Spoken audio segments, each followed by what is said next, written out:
Halo, kembali lagi bersama saya Inaya Wandari. Nah, saya di sini akan menerangkan tentang 8 metode self healing. Jadi, self healing sendiri artinya yaitu sebuah proses untuk menyembuhkan diri dari luka batin. Metode ini dilakukan saat seseorang menyimpan luka batin yang sangat mendalam dan mengganggu emosinya.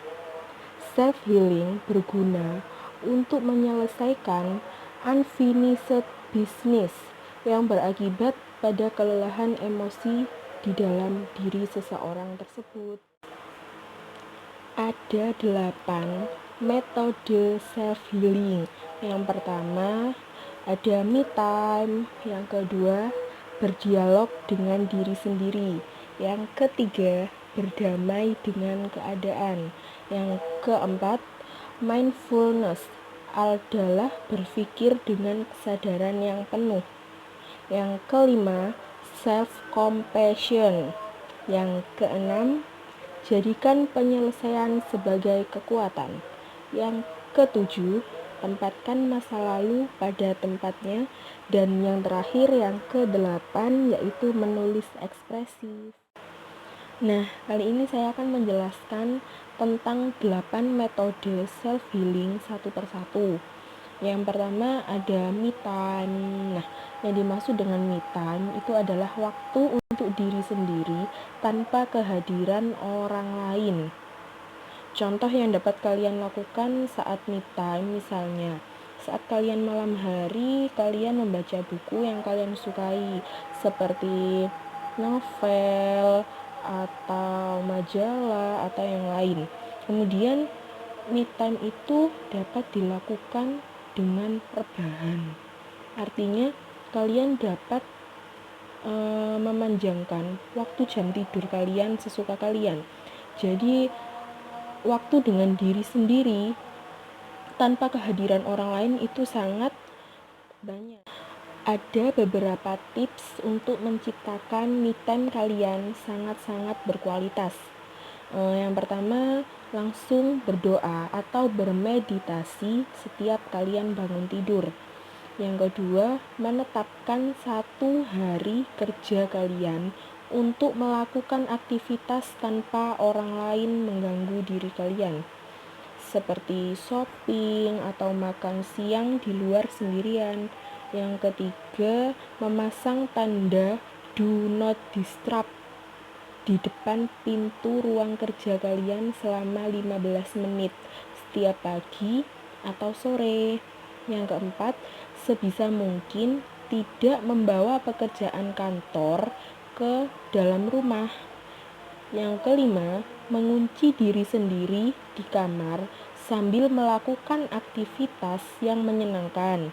Misalnya, membaca buku, menonton film, atau mendengarkan musik. Metode self healing yang kedua yaitu berdialog dengan diri sendiri. Artinya kalian itu bicara pada diri sendiri, jujur tentang apa yang kalian inginkan. Jujur pada diri sendiri itu lebih baik ketimbang melampiaskan segala perasaan buruk kita kepada sesuatu. Satu-satunya orang yang mampu berbicara dengan lubuk hati terdalam adalah diri sendiri. Saatnya mulai memahami diri sendiri untuk bisa bersyukur atas apa yang diberikan oleh Tuhan Yang Maha Kuasa. Metode self healing yang ketiga yaitu berdamai keadaan. Ada 5 cara sederhana yang dapat kalian lakukan untuk dapat mempermudah menerima kondisi kalian saat ini atau berdamai dengan keadaan.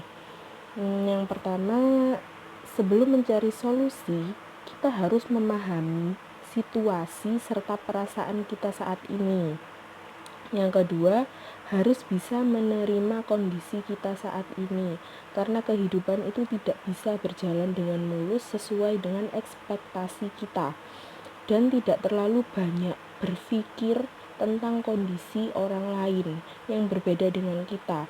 Contohnya, kita saat ini tidak memiliki uang, atau kita saat ini, pada usia saat ini, kita masih bersekolah, tetapi orang lain di luar sana sudah bisa memiliki pekerjaan dan memiliki banyak uang.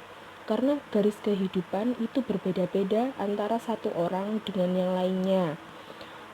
Cara berikutnya yaitu mencoba meminta saran dari orang terdekat jika terdapat masalah di dalam diri kalian. Yang keempat, melakukan me time.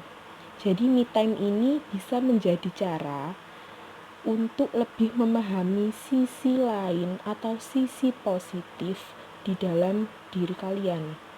Yang kelima, yaitu selalu bersyukur dan berpikir positif kepada Tuhan Yang Maha Esa. Metode yang keempat yaitu mindfulness. Jadi mindfulness ini adalah berpikir dengan kesadaran diri yang penuh, mengelola pikiran, perasaan, dan lingkungan untuk menghubungkan titik-titik yang ada di dalam pikiran.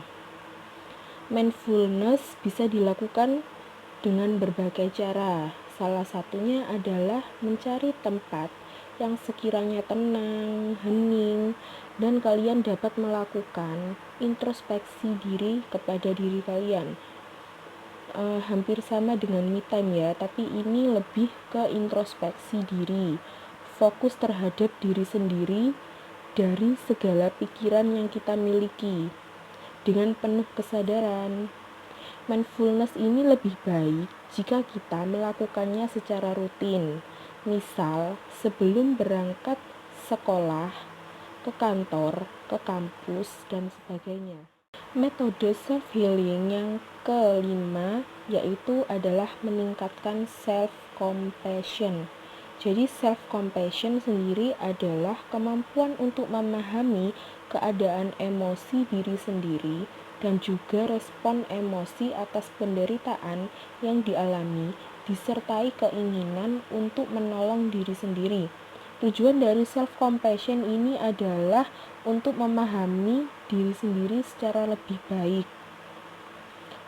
Contohnya ya, setelah kita melakukan self-compassion itu kita dapat meningkatkan kepedulian terhadap diri sendiri. Selain itu dapat merespon peristiwa buruk dengan sikap lapang dada. Lalu selalu berupaya membebaskan diri dari luka yang berlarut. Metode self-healing yang keenam yaitu menjadikan penyesalan sebagai kekuatan. Sebagian orang kan pernah mengalami hal yang memalukan dalam hidupnya. Sebagian lain juga pernah membuat kesalahan yang sudah disesalinya. Oleh karena itu, kita harus bisa menjadikan sebuah penyesalan terberat sekalipun di dalam hidup kita sebagai sebuah pelajaran.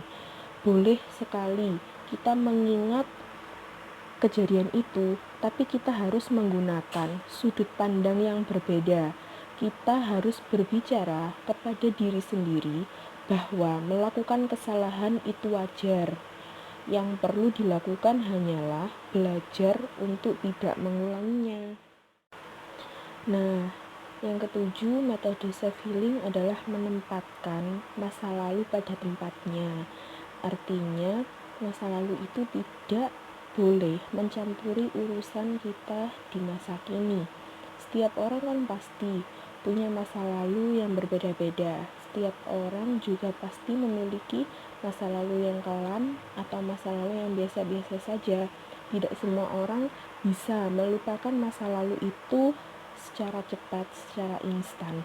Oleh karena itu, masa lalu yang hadir pada masa kini bukan untuk terus disesali, tapi untuk dimaknai. Memaknai kembali pengalaman masa lalu dengan respon yang positif sangat membantu penyembuhan hati kita. Metode self-healing yang terakhir yaitu menulis ekspresif. Menulis ekspresif adalah menulis untuk mengutarakan segala perasaan yang dialami. tidak perlu memperhatikan tanda baca, ejaan, dan sebagainya. Intinya, menulis itu sebuah upaya untuk mengungkapkan segala emosi yang kita rasakan saat ini. Dengan menuliskan segala kekesalan itu dapat membantu kita untuk melihat masalah dari sudut pandang yang lain. Terdapat kata-kata seperti ini: setiap orang adalah penyembuh terbaik bagi dirinya. Setiap luka batin, masa lalu yang kelam, pengalaman pahit, kegagalan hidup hanyalah sebuah peristiwa. Setiap peristiwa bisa disikapi dengan bijaksana, dan setiap luka yang membekas bisa disembuhkan. Setiap hal buruk di dunia ini akan terus terjadi. Maka, maknailah semua itu sebagai perjalanan hidup.